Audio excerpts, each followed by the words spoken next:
And नमस्ते सबैजनालाई। आज हामी कुरा गर्ने गरिरहेका छौँ नेपालको टप 10 धनी व्यक्तिहरूको बारेमा जो सम्पत्तिको रूपमा असाध्यै धनी छन् र तपाईहरु पनि यो श्रेणीमा पढ्न चाहनुहुन्छ भने यो भिडियोलाई पुरै हेर्नुहोस्, अवश्य तपाई पनि धनी हुन सक्नुहुनेछ। र नम्बर 10 मा राजेन्द्र कुमार खेताङ भन्ने व्यक्ति पर्नुहुनेछ। उहाँको जन्म नेपालमै भएको हो र उहाँको सम्पत्तिको कुरा गर्ने हो भने उहाँको सम्पत्ति टोटली 62 मिलियन डलर भएको छ र नेपालीमा यसलाई कन्भर्ट गर्ने हो भने 8 अर्ब हुन जान्छ।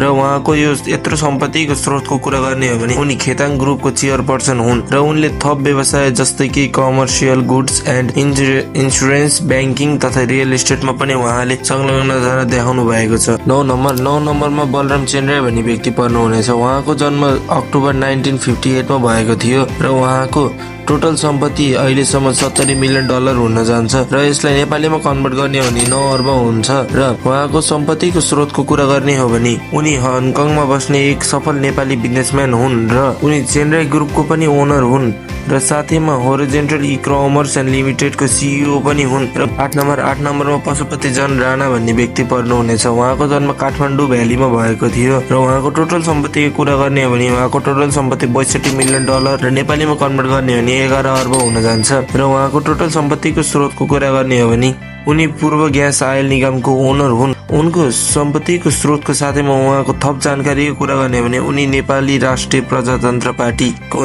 नेता तथा पूर्व मन्त्री पनि हुन्। 7 नम्बरमा जीवा लामिछाने भन्ने व्यक्ति पर्नुहुनेछ र उहाँको जन्म फेब्रुअरी 13, 1967 मा चितवन नेपालमा भएको थियो र उहाँको सम्पत्तिको कुरा गर्ने हो भने उहाँको सम्पत्ति टोटली अहिलेसम्म 100 मिलियन भइसकेको छ। यो रकमलाई नेपालीमा कन्भर्ट गर्ने हो भने 14 अर्ब हुन जाँदैछ। र उहाँको यत्रो सम्पत्तिको स्रोतको कुरा गर्ने हो भने उनको कम्पनीले एल्सन ब्रान्डको एलसीडी टिभी रुसमा प्रोडक्ट्स गर्दछ र उनी टेक्नोलोजी ट्रस्टका म्यानेजर डाइरेक्टर पनि हुन्। र नम्बर 6 नम्बरमा आदित्य झा भन्ने व्यक्ति पर्नुहुनेछ र उहाँको जन्म पनि जनकपुर नेपालमै भएको थियो र उहाँको सम्पत्तिको कुरा गर्ने हो भने उहाँको सम्पत्ति पनि 100 मिलियन डलरै छ। तर साथैमा उहाँको नेपालीमा कन्भर्ट गर्ने हो भने 15 अर्ब हुन गइरहेको कारणले गर्दाखेरि उहाँ 6औं नम्बरमा पर्नु भएको छ। र सम्पत्तिको स्रोतको कुरा गर्ने हो भने उहाँ पनि Canadian based enterprises and pathologist पनि हुन् र उनी ओसिलियस को सीईओ पनि हुन्। 5 नम्बरमा जानुभन्दा पहिले यस भिडियोलाई मन परे या यस भिडियोमा केही गल्ती भेट्नु भएमा मलाई नेक्स्ट टपिक केसको बारेमा र यसमा मैले के सुधार गर्न सक्छु मलाई कृपया कमेन्ट सेक्सनमा भन्नु होला। 5 नम्बरमा अजय सुमार्गी भन्ने व्यक्ति पर्नुहुनेछ। उहाँको जन्म सेप्टेम्बर 1, 1963 मा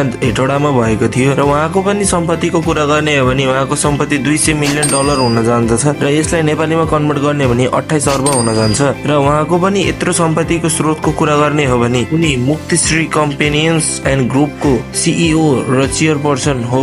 एनसेल सेटेलाइट एन्ड टेलिकमको पनि एक्जिक्युटिभ डाइरेक्टर पनि हुन्। 4 नम्बर उपेन्द्र महतो भन्ने व्यक्ति पर्नुहुनेछ। उहाँको जन्मको कुरा गर्ने हो भने उहाँको जन्म अप्रिल 24, 1963 मा सर्लाही नेपालमा भएको थियो र उहाँको पनि सम्पत्तिको कुरा गर्ने हो भने उहाँको सम्पत्ति पनि 250 मिलियन डलर भइसकेको छ र यसलाई पनि नेपालीमा कन्भर्ट गर्ने हो भने 33 अर्ब हुन जान्छ। उहाँको पनि यत्रो सम्पत्तिको स्रोतको कुरा गर्ने हो भने उहाँले पनि रुसमा प्रख्यात टेलिभिजन कम्पनीको स्थापना गर्नु भएको छ।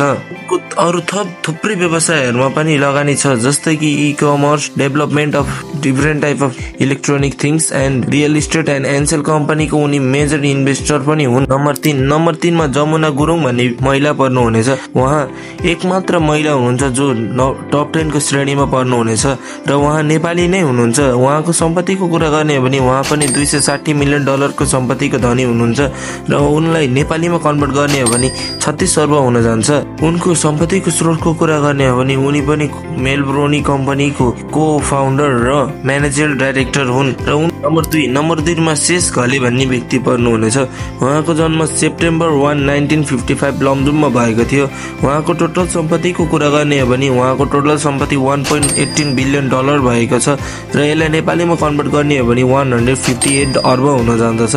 र उहाँको सम्पत्तिको पनि मुख्य स्रोतको कुरा गर्ने हो भने मैले अघि भनेको जस्तै गरी कि उहाँ पनि मेलोडियम ब्रान्डिङ एन्ड इन्स्ट्रक्सनको टेक्नोलोजीको सीईओ हुनुहुन्छ। नम्बर 1 मा विनोद चौधरी, यो त अभियसली सबैलाई थाहा नै थियो होला। यदि तपाईलाई थाहा थिएन भने तपाईहरुले थाहा पाउनु भयो होला।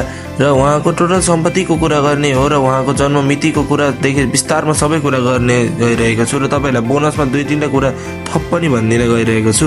र उहाँको जन्मको कुरा गर्ने हो भने उहाँको जन्म 14 अप्रिल 1955 मा काठमाडौँमा भएको थियो र उहाँको टोटल सम्पत्तिको कुरा गर्ने हो भने उहाँको टोटल सम्पत्ति $1.78 बिलियन भइसकेको छ र यसलाई नेपालीमा कन्भर्ट गर्ने हो भने 241 अर्ब हुन जाँदैछ। उहाँको व्यावसायिक यात्रा पनि आज म सुनाउन गइरहेको छु। उनी चौधरी ग्रुपको founder, chairperson and the person who have become a top 1 billionaire by the Forbes billionaire लिस्टमा पनि उनी पर्न सफल भएका छन् र उनले विभिन्न क्षेत्रमा जस्तै कि खाद्यान्न व्यापारदेखि ब्याङ्किङ साथैमा रियल इस्टेटदेखि थुप्रै क्षेत्रमा उनले आफ्नो लगानी साथैमा विभिन्न स्रोत एन्ड साधन लगाएका छन् र उनलाई सबसे धेरै पपुल्यारिटी चाहिँ वाइवाई चाउचो जुन नेपालको प्रख्यात चाउचो हो जुन विभिन्न देशहरूमा खाइन्छ, त्यसले गर्दा प्रख्यात नाम चलन मिलेको छ उनलाई। र अब तपाईँहरूलाई एउटा बोनस टिप, तपाईहरुलाई यो भिडियो मन परेको छ या यति पनि यो भिडियोमा केही चीज तपाईलाई इन्ट्रेस्टिङ लागेछ भने मलाई कमेन्ट सेक्सनमा भन्नुहोस्। म अवश्य रिप्लाई दिनेछु तपाईहरुको कमेन्टको र मलाई नेक्स्ट भिडियोको लागि जसले पनि आइडिया दिनेछ तपाईहरुको लागि म स्पेशली नेम मेन्सन गरेर म भिडियो बनाउने छु। थ्यांक यू भेरी मच यदि भिडियो हेरिदिनु भएकोमा।